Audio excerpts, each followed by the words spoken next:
Ladies and gentlemen, I want to introduce you one of the greatest minds in AI world.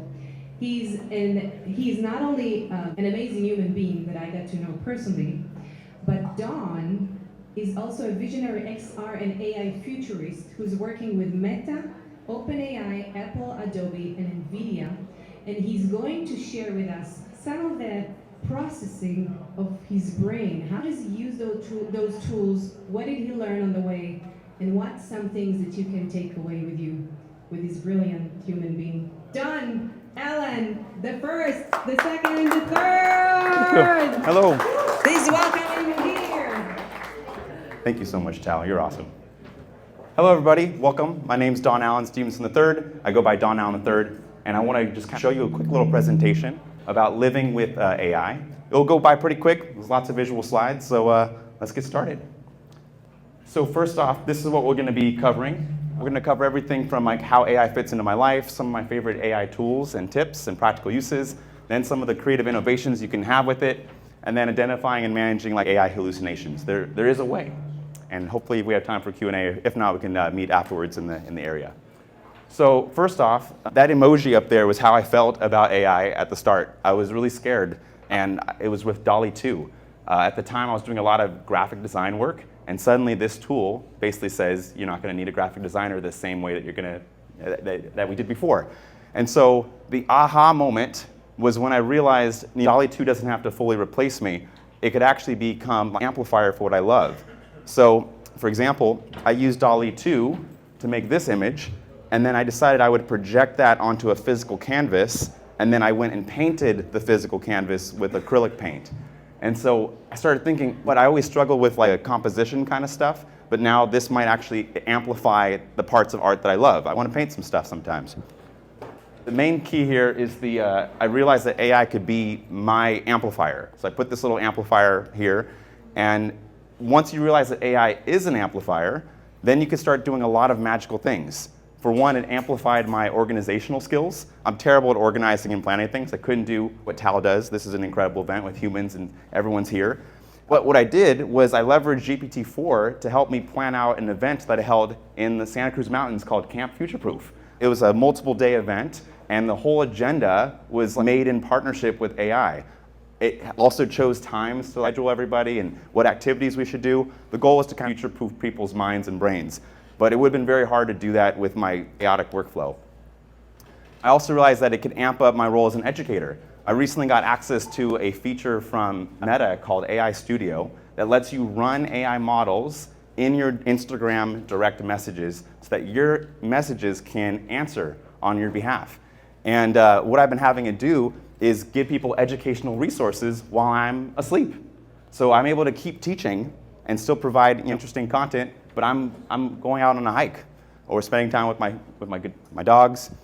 I have a system called Siri Pro Mode, where if you DM me that exact phrase while I'm even in this presentation right now, my AI will send you links on how to set up a really cool program on your phone. I found a way to replace current Siri with the GPT-4o, and I made a little tool for that.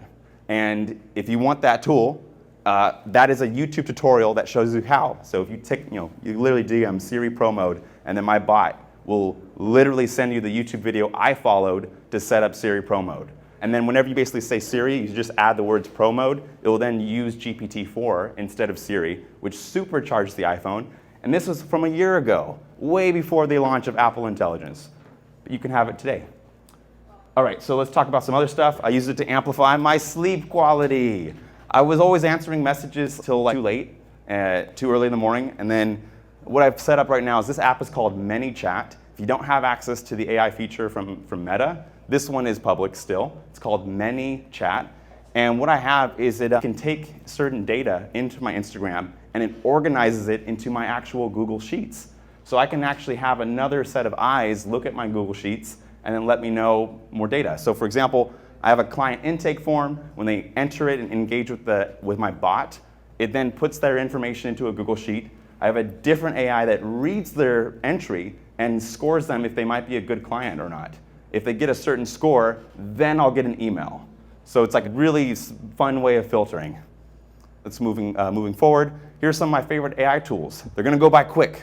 There's a lot. Feel free to take a picture. You can I'll duck. Sorry, you go. You can take a picture there. There's just a bunch of stuff on there. These are some of my favorites right now.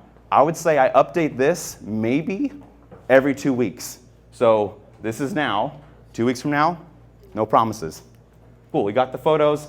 Let's get some practical stuff. Really practical. That's what you came here for, I would hope. So I've been using it specifically for my work for AI legal contract reading.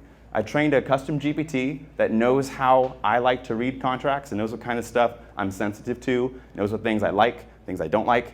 And I can actually send most contracts as a PDF or even a screenshot or a photograph. I can send it to this GPT. It gives a quick little look at it and then says, hey, you might want to focus on section 3A. It has a clause in there that is misaligned with the values that you told me last week. I'm like, oh, thank you. So then I read section 3A and then it's like, oh, I'm not signing this. We need to renegotiate before we move forward. So that's very, very practical, especially as an independent creator.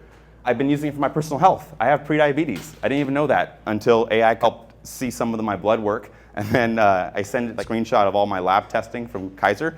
And then it was like, oh, looks like you're pre-diabetic because of the milligrams per unit that you have in your blood. So you might need different diet options. So I've been taking pictures of food, and I can get AI recommendations for better alternatives, lower sugar intake, which has been really, really helpful.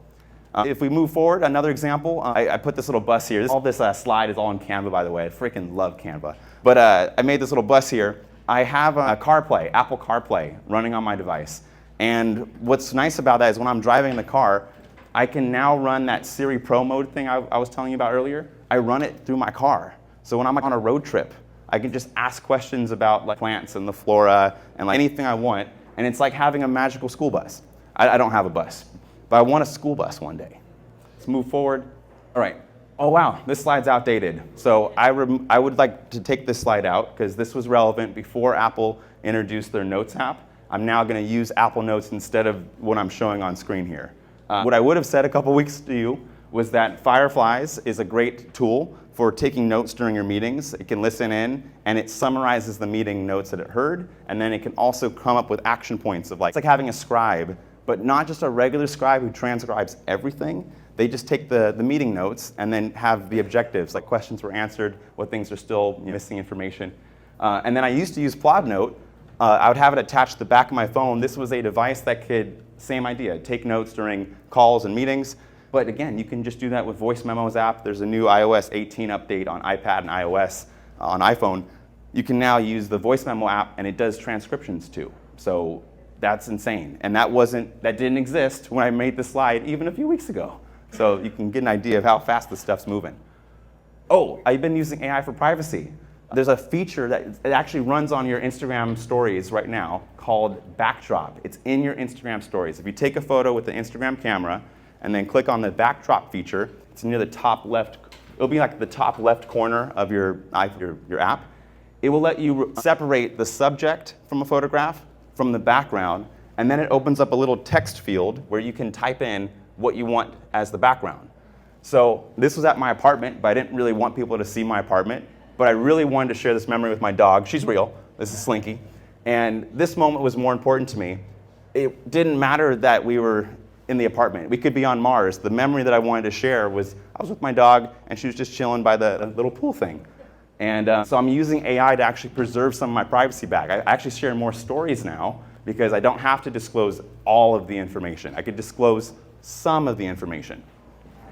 We've got some more examples, creative and innovative uses of AI. So I'm wearing AI on my face right now. These are Rayband Meta smart glasses. I have multiple AI agents that I can talk to. There's no displays in here. It's all smart glasses. I can see you fine. But there's 5 microphones in these glasses. And there is very good, there's 2 speakers. So there's open ear speakers on both sides here. It's pretty nuts what you can do with this. In particular, oh yes, this is how I made that Siri Pro mode thing. I can't code, but I asked GPT-4 to help me hack the glasses so that I could run GPT-4 on Rayband's glasses, and it works. So now if I long press the action button on the new iPhone 15 Pro, I will trigger a ChatGPT voice agent to run on my glasses.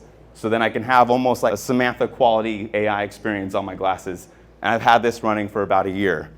What was ironic was, oh, I removed that slide. Never mind.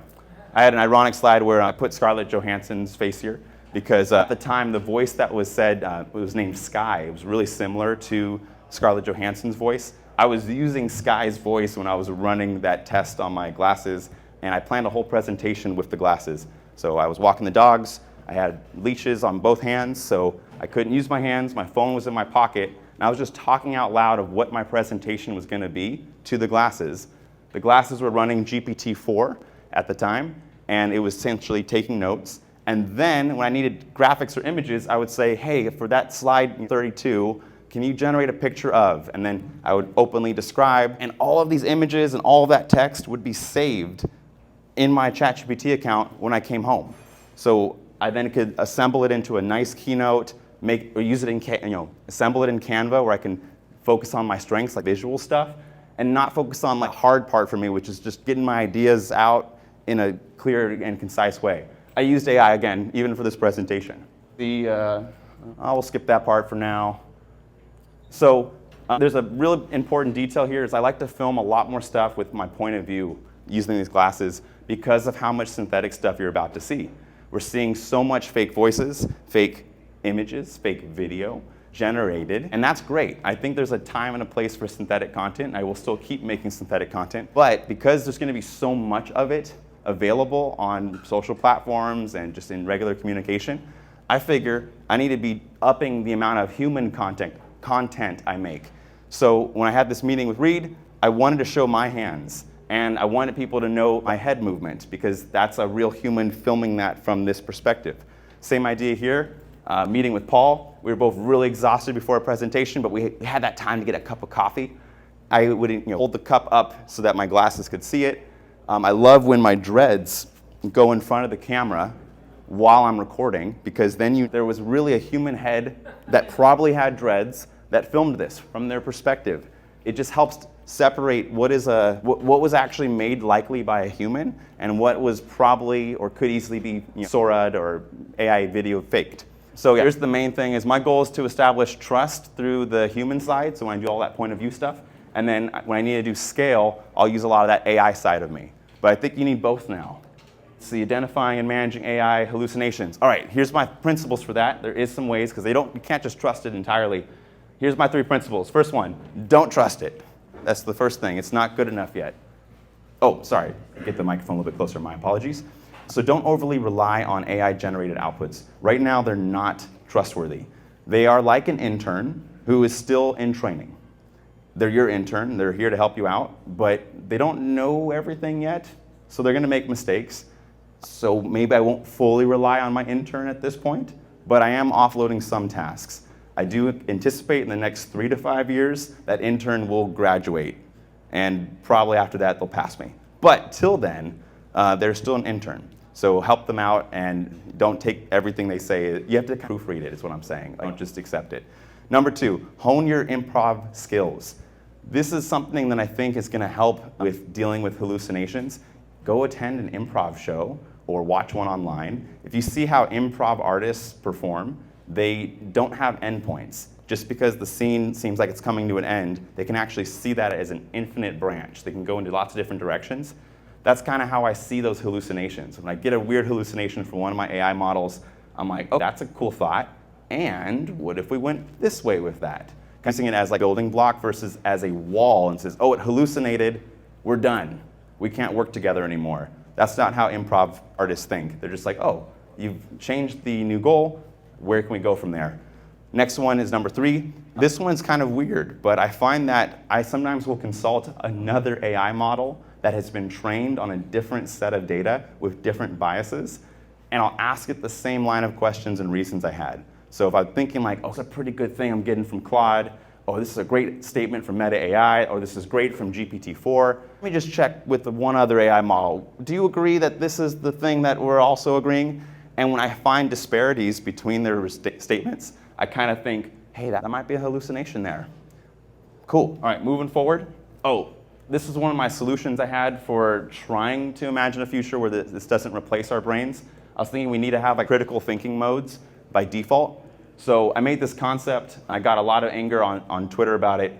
The idea was there's an app called Yuka. That's a real app that you can get on iPhone. You can scan barcodes of items in grocery stores, and it tells you all of the nutrition that you need to know. It just gives it a score, and then if you want to dive deeper, you can see why. Well, it got an 86 out of 100. Why? And then it says, oh, it has all these things that you didn't know about. Well, I imagine a future where Yuka runs on my glasses, and I would love to just pick up an item in a grocery store, look at it, and then my glasses are like, well, this won't work because you're pre-diabetic, and you shouldn't eat this. But there's a great alternative right over there. I want my glasses to do that. So I try to visualize that concept. I was very hopeful, like, oh, people are going to love this, health and AI. But no, I got some real serious anger. Twitter is an angry place. The comments were like, you could just read the box. If you had the ability to read, you could just flip it over and know the nutrition. And so, avoid comments like this, I understand. I think what would have fixed this is if I had a critical thinking mode demo, where, let's say, same situation, I hold up an item, I say, can I eat this? What if the AI only asked me questions that forced me to do the thinking? And I had to oh, what if it said, well, have you considered looking at the back of the box? I'm like, oh, I haven't tried that, glasses, let me take a look. Oh, it's very high in sugar. I probably shouldn't eat this. Thank you, glasses. A good tutor won't just give you the answer right away. They will help nudge you along, but you're doing the thinking. So if you want to avoid this kind of future, we need critical thinking mode to be prioritized. I made a GPT called Make Me Think. I think it's public. Oh yeah, wait. I have so many GPTs. I think this is public. If not, you could just make it yourself. My prompt was, be a good tutor, only ask me follow-up questions, don't just give me the answer. And when I really want to be thinking, I'll go to my Make Me Think GPT, and it's like, you do the thinking. I'm like, cool. Let's see what we got out. Here's some weak prompts versus a strong prompt. It just at a glance, without even reading it, just visually look at what's different. It's the size and the scale. This prompt is weak because there's not a lot of sustenance there. That prompt over there is very strong because there's a lot more stuff the AI model can work with. So I really encourage you to think of this. So I use my voice to dictate to my phone. That's how I'm getting longer prompts, because this would be ridiculous for me to type. I also have chronic nerve pain and nerve damage in my left half of my body, so I can't actually type like this with my thumb. That won't work for me.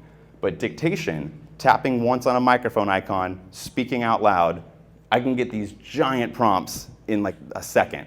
And that is super important for getting more out of the AI model. To highlight or recap, strong prompts provide more context, they're longer, they get the idea out of your head faster, and oh, believe it or not, you can ignore grammar now. There's enough people that spell poorly online that when the AI learned from all the internet, it understands what you were trying to say despite the grammatical errors, which is really sweet. We've got a few more things. Again, I use dictation, chronic nerve pain. That's how I'm actually typing. That's how I'm writing my book. I'm using my voice and talking to an AI model and collaborating like that. Moving forward to the next thing. So here are some ways that you can ensure that AI is accessible and safe. I choose to do in-person demonstrations. I find that, I know I keep talking about the glasses so much, but I love taking the glasses off, handing them to somebody and saying, you can ask these glasses anything. They love that. But if I'm like, look at this fun phone app thing, or look at this niche website, they're like, I don't want that. Give me something super simple as the conduit for engaging with that AI, and then they're super down. If not, they're like, I'm thinking of my grandma. She doesn't like tech as much as me, but I got her to start using some of my Rayband glasses when I made it relevant to her. She loves bird watching. She's always loved bird watching since I was a kid. So I was like, these glasses can answer any questions that you have about birds. Just saying. And then she likes that it's not a screen, and it's a familiar form factor. Now, that same stuff, I try to make AI safe by relating it to fire. I hear other people do that, but then I don't think they develop on that metaphor enough. So fire. How do we deal with fire safety today? I look up here. Does anyone see any sprinklers? I hope there's some sprinklers. Maybe it's not up to code. Sorry about that. Let's say there were sprinklers. We would have fire sprinklers and fire exits. We have fire extinguishers. We have safe, first aid if you've been burned. You have to deal with an injury. These are things that make fire safe to work with. And right now, we're starting to develop, as a society, what the fire safety is for AI. I don't think I have it on this slide, but an example would be transparency. So I like how on Instagram recently, when someone has an image that has AI in it, it says AI info in the upper left-hand corner, lets people know if there was some AI doctoring on the image or video or audio that you're consuming. I love when there's annotations on different apps that show this is where we got the information from, stuff that you see in Perplexity. And then I like opt-out by default settings, where people have to opt in to share data. That's, in my opinion, that's like a fire exit. That's an AI exit. So it'd be great if the defaults, if we focus more on fire safety versus how it was done in the US, was they had to wait for a huge factory to burn down. And then they're like, what if we had sprinklers? Yet I would rather us not have to get to that point to learn. We should have had AI safety built in. Moving on. Oh, I think that was it. So the takeaways I have, just to reiterate, AI is an amplifier. So if you're going to do horrible things, it will amplify that, unfortunately. But if you're going to do wonderful things, it will amplify that. Hooray. Number 2, ChatGPT is currently my favorite tool. It just keeps getting better, and it's just the voice-first interface is why I keep going to it. I need it for accessibility. All the ones that force me to type or click on a mouse and keyboard, I just can't. Number 3, I told you about how I hacked the Rayband glasses. So this means that we're moving into a world where you're not going to need those technical skills anymore as much. They're going to be, the people who have technical skills will have an advantage for the next 5 or 6 years. But then after that, I think it's going to just be a lot more accessible. You'll just need the idea and the intention and the human parts. And then last thing, I manage AI by not taking its outputs too seriously. And then, and then we make it safe by in-person demos and relatable things. And that's me. If you have questions, I hope I have time to answer them. And if not, that's my Instagram. Be warned, if you try to chat with me on Instagram, you'll have to defeat my bots. I have a few of them. You can defeat them with genuine conversations. They like that, because that's what I would like to engage with in my DMs. Oh, I'm sorry, I'm blocking it. My apologies. But that's all I have.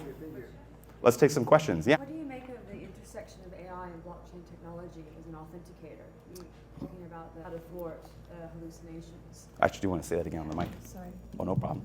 What do you make of the intersection of blockchain and AI, and utilizing blockchain as an authenticator, smart contracts to authenticate any IP that AI may be fed or learning from?